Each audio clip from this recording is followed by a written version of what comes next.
There is nobody on this planet, well, there might be some, who is as divisive as this particular guy here.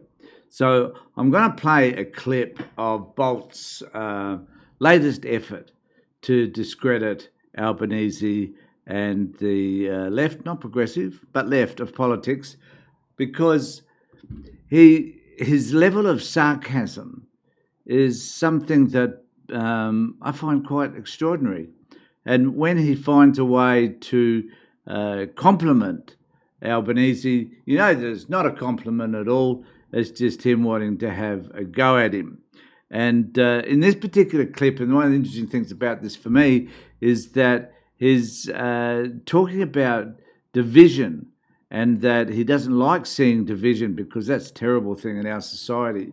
So Andrew Bolt, who is doing everything he can to bring this country together, this is my sarcasm, to bring this thing together so that we are not as divided, so that we can see things in the similar framework, similar light, and that there is something happening here which needs to be celebrated, because apparently Albanese is, I guess, articulating some things that he finds exciting.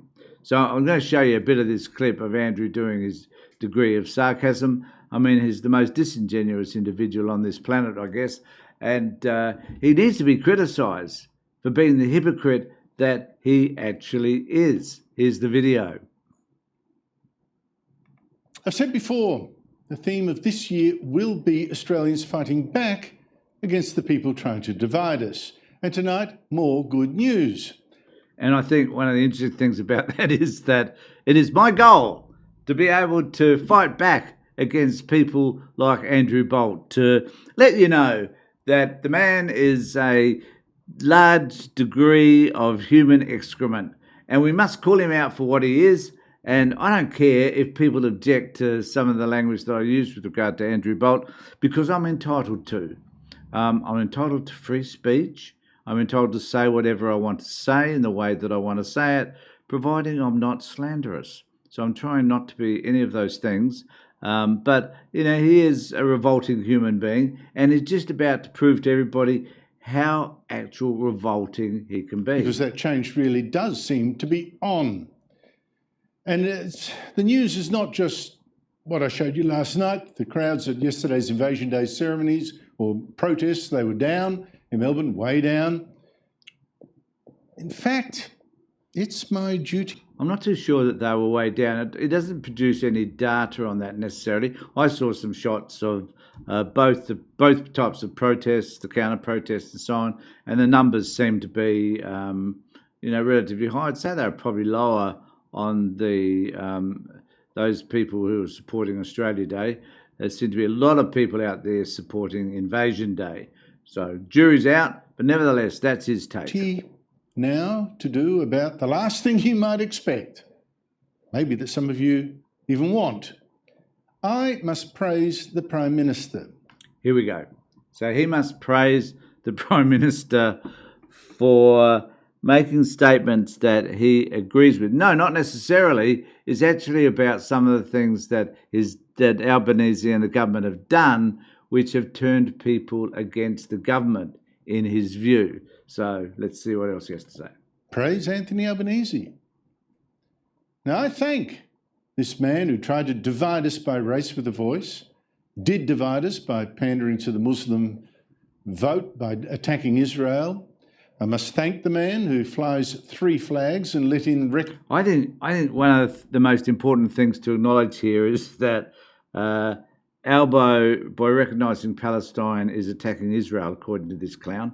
But really, we need to at least celebrate the idea. I don't think they went far enough. They still haven't gone far enough. They haven't called out Israel for the genocide in Gaza, and they haven't done anything about the parts that we provide for jets in Israel as well. So there's a lot that Australia could still be doing, but these are the elements of concern for someone like Andrew Bolt, because he's just a disingenuous piece of excrement. Good numbers of immigrants who even gave tourist visas to 3,000 people from terrorist-run Gaza. They were wives of ISIS fighters, admittedly, but on the other hand, they were Australian citizens. Mustn't forget that. And I thank Albanese, because I think he finally gets it. Or maybe he just reads the polls and sees Australians are suddenly very, very worried that we're being torn apart. Albanese... We're being torn apart by clowns like you, Bolt. It's as simple as that. You are the wedge that's causing some of this division through your rhetoric and for these sorts of comments that you made. Speech yesterday at the national flag raising ceremony to immigrants about to get their citizenship certificates stressed like never before how they should not just love this country but drop any nasty cultural baggage. A commitment that every citizen makes to our nation, and a promise our people make to each other, to leave behind the burden of old prejudices and hatreds. Old prejudices and hatreds, not cultural baggage. So, according to Bolt, it is inappropriate for someone to celebrate their culture, the land from which they come from, including Indigenous people, I hasten to add, because he hates and dislikes anybody that's not white to start with, but he certainly hates and dislikes Indigenous people. And so anything that is culturally sensitive, anything that extends even to LGBTQI plus issues, anything that extends to representing and working with the vulnerable, this man will disagree with, because he is a disgusting human being. And in an opinion piece for the same day, Albanese went even further, saying that migrants must, and note this, must pledge loyalty to our values. I think that's new, telling migrants to be loyal to our values. And I actually need to say that on this issue, I tend to agree with, oh God, am I going to say this?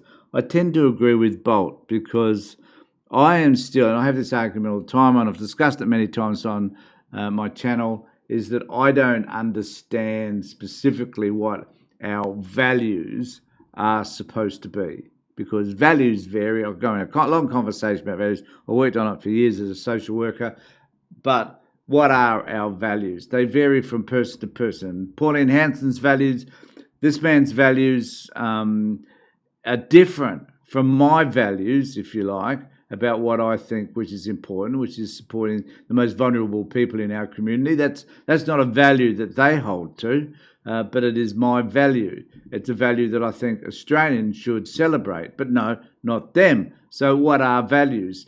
And when Albanese is talking about what our values are, it's unclear. He needs to be able to articulate that even further. And certainly, so I guess with pledging your loyalty to our people, our values, whatever that is, and our democracy, certainly our democracy. I couldn't disagree with that. It cuts right across Labor's disastrous multicultural project that said politicians of the left seem to praise every culture but our own gender. What is our own culture, Andrew? This is what I'm saying. You don't know. You can't articulate it because you're a white racist character. So tell us, what is your value? Because he won't say that directly. Everything that he does is covert. He doesn't come out and mention specifically that he doesn't like certain groups of people and why. Because if you do that, you'd identify yourself as a racist. Genocidal, nasty, racist, land-ruining supposed culture. Now, I'll tell you how different this message was. I'll contrast what Albanese said with another speech yesterday. It was by Albanese's housing minister, Claire O'Neill. She used to oversee immigration until she was moved sideways for being terrible. Now, like a militant multiculturalist, she last weekend posted on her Facebook page... Don't you like the terminology? Militant multiculturalist. This is the way he views her. And she published this particular thing. So there's two issues come up here. Number one, Claire O'Neill posted this post, which was celebrating India's National Day. And then there's another issue here where he talks about something else. It's gone out of my mind. He'll get to it in just a second. I'll remind you then. Happy Indian Republic Day to Indian Australians. Yesterday was also... Oh, that's right. It's the flags, I think. He talks about the three flags. India's National Day. But she did not post a Happy Australia Day for the National Day of her own country. But she did then post her own speech to new Australians getting their citizenship on Australia Day. And it was a very different message to Albanese's. It was still that same multicultural cringe, that submissive, ingratiating praising of every culture but our own. Again, what are our own? Andrew, please tell us, what is your definition of our culture as you see it? Because I've already told you what I think his version would be. The sort of thing that's helped to turn us into a nation of tribes. Now, unlike Albanese, she did not tell migrants they owed their loyalty now to Australian values. Apparently, we instead owe migrants praise for their values. Listen for yourself. That Australia is a great multicultural country because you share your culture with us. Becoming part of our Australian family. Oh, this must hurt Andrew. This must hurt him so badly. Jesus, you can almost see him falling out of his seat in dismay. Doesn't mean leaving behind where you came from. It doesn't mean leaving behind your traditions, your history, and the story of your family, because those things are actually what makes our country great. Hear, hear. Couldn't agree more. Go, Claire. Some message, Australia's great because of the newcomers, not because of those who actually built it. That you idiot, and I'll leave it at that, but you clown. Those people that built it, in fact, were the people that are coming here, the people that have migrated here, the people that have different cultures to yours, Andrew. They're the ones that built it, you clown. And it's like this man doesn't get it, but it does require someone like me to point out those simple, relevant facts. So all I can say to you folks is please ring the bell for further notifications. Remember to subscribe to my video. Do what you need to do. It's free, doesn't cost you anything, and it helps me out, and I really do appreciate it. So I just want to say finally, folks, that I've got a clip coming up in relation to Peter Credlin, which is going to be a fun one to do because it's around the same sort of theme. I want you to watch that as well if you haven't already seen it. Take care, everybody.